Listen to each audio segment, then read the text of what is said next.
All right, fans of music, welcome back. It is Dave, the Real Music Observer, observing real music in real time for real people just like you and just like yours truly right here. A very weird day yesterday. um, Posted some videos regarding the situation over at Journey Incorporated, or maybe we should call it the Irving Azoff Journey branch. Before I launch into content on this, I've learned a lot of things over the last few weeks.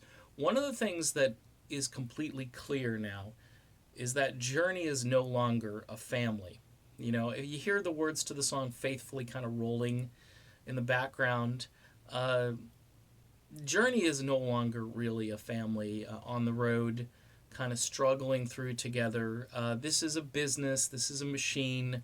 Uh, these tours, as they become bigger, uh, really take on their own personality, but they certainly don't really reflect what's going on behind the scenes.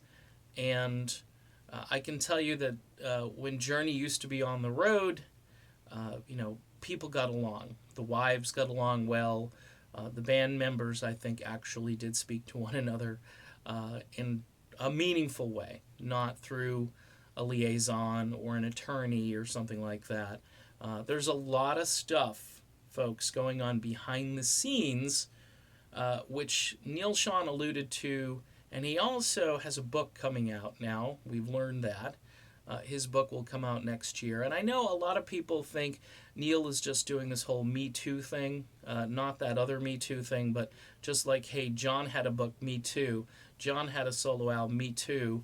John had a Christian album, or a Christmas album, and Neil had a few songs, and people were saying, oh, it's the Neil Sean Chris. Well, Neil Sean's Christmas album was just a couple of songs.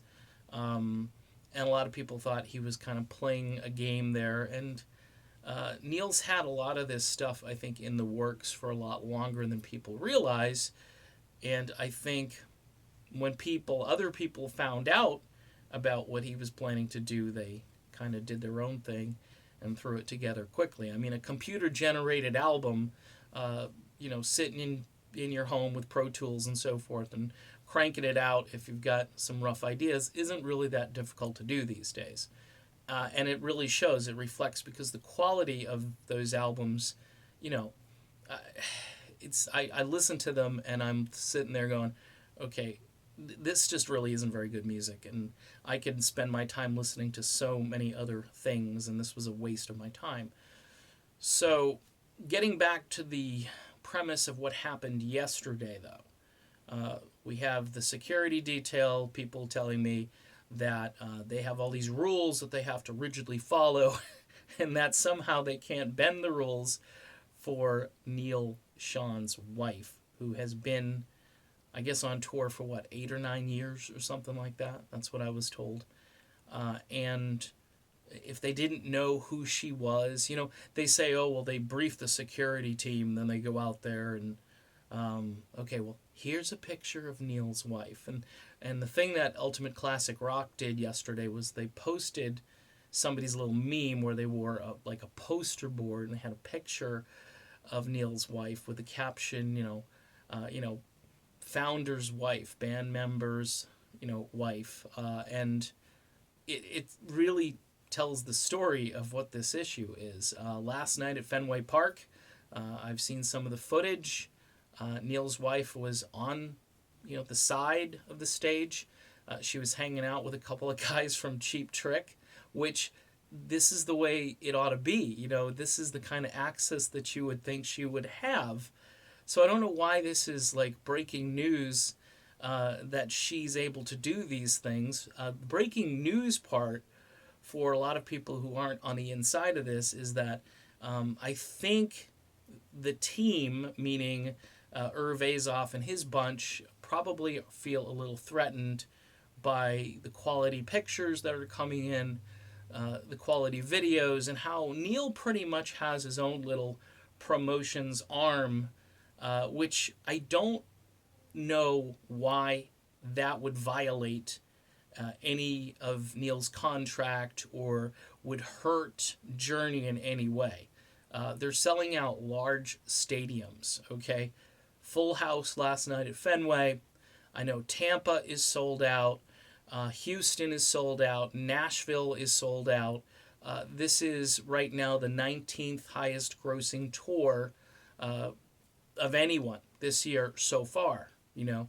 So I think, if anything, Neil and myself, by the way, and any other person who's covering this and talking about it is actually fueling ticket sales. So, I'm just flabbergasted, perplexed, all of those words about how it seems that this is a problem. And that's why I'm talking about it. Now, you may think, oh, well, Neil brought this upon himself, and now he's fighting with these other guys again in the group. I mentioned yesterday, if this were a family, if this were truly a family, somebody would step up from the band, okay? But you see where they're at. They're all kind of united. They're united in silence, and they're united to kind of toe the company line, which is, oh, she shouldn't be up there. Okay. She's been up there. Other wives have been in this so-called red zone that we're now hearing about. There's a red zone. Can't get near the red zone. Okay. They should put little, red lights on stage that immediately start flashing when a band member's spouse wanders over the line. That would be very fun for the audience. They could see what's going on, and they can erupt in cheers or boos or whatever. Certainly would add to the fun of going to a Journey concert. But in any event, this isn't a family anymore. This is just a hardcore business where one side has really dug in, the other side's trying to be about music and about the future and about the fans, and you could see it. It doesn't take a rocket scientist to figure it out. All right, done with this video. Be back soon. See ya.